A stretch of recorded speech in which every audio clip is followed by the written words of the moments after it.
Louis Bullock Jr., also known as Lou Bullock, born May 20th, 1976.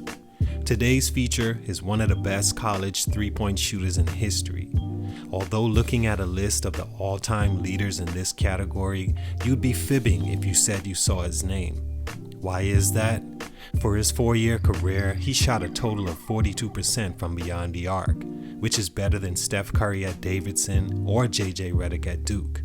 The reason he's not there is unfortunate and a lifelong punishment the NCAA imposes on players who in actuality are still pretty much kids at that point that are going to and should be allowed to make mistakes, especially the ones made due to grown adults preying on their talent, influence, and naivete. Many are familiar with the Chris Webber scandal story but aren't too up to speed with the other individuals involved. One being Lou Bullock. The players were reportedly given illicit loans by Ed Martin as a laundering scheme for his gambling business. After being caught in a later investigation, all records of the history Bullock made at Michigan that would have still been ranked as leaders in their category even today were wiped from the books as if he never put in the blood, sweat, and hard work to achieve them, regardless of getting a little financial help on the side.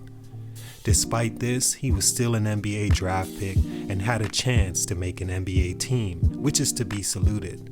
He never played in the NBA, and here's 3 reasons why I think that was. Salute to Doc Mike Smith on IG for this request. I know you've been waiting for this one, so here it is. It's your boy JC Stunted Growth. Ash, get it, man.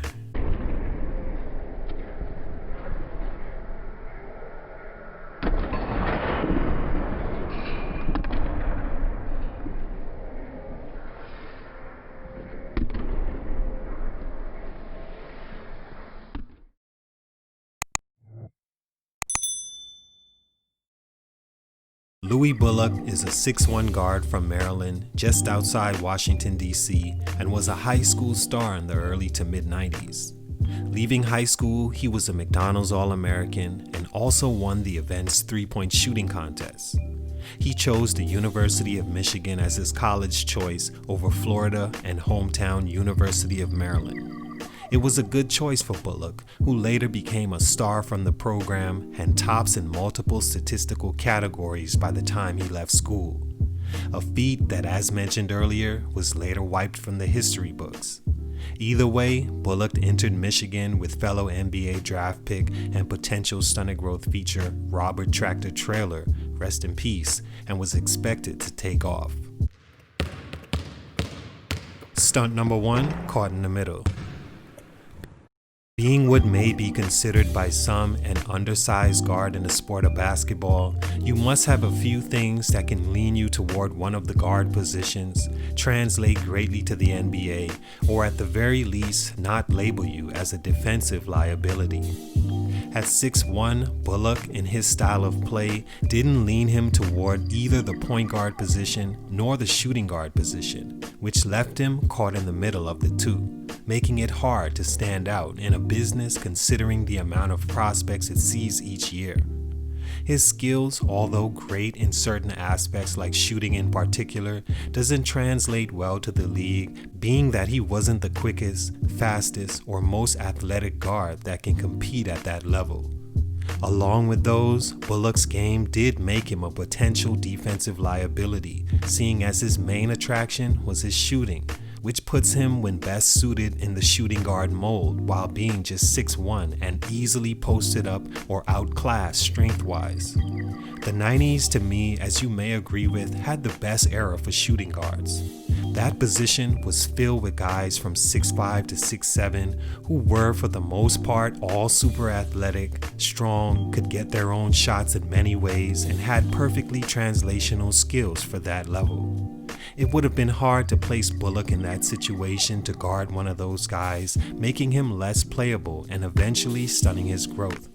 By his sophomore season, he was Michigan's leading scorer for the next 3 years and shot an astonishing 47% from 3, which was a career high and would have ranked in the tops for single-season three-point shooting in history had it not been for the scandal. His junior and senior years, his averages increased respectively, even though his coach Steve Fisher was fired due to the scandal.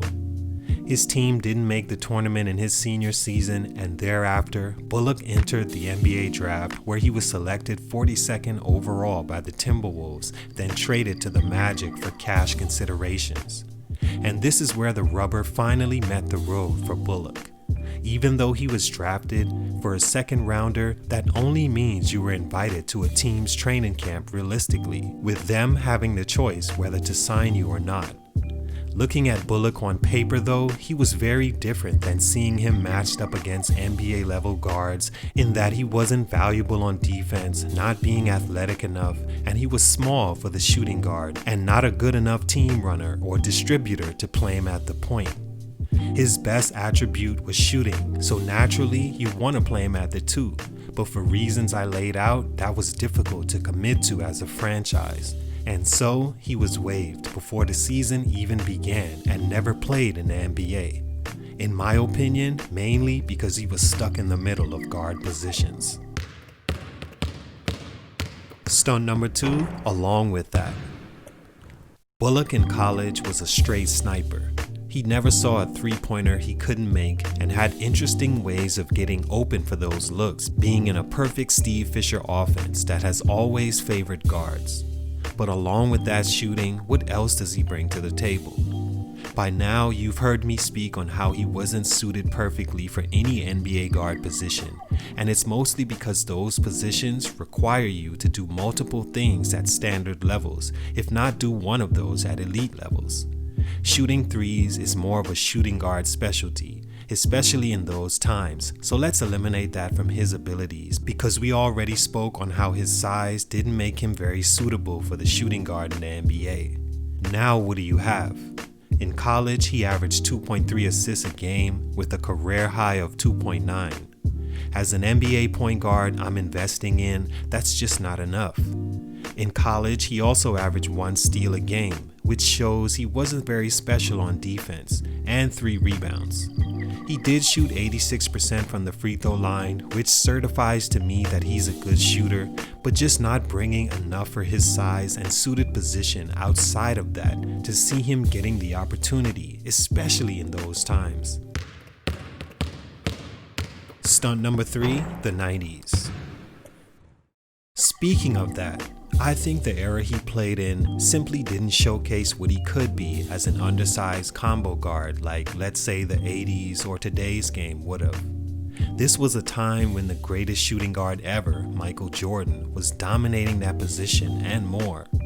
His heir apparent, Kobe Bryant, also entered the league at that time and at the tail end was really finding himself.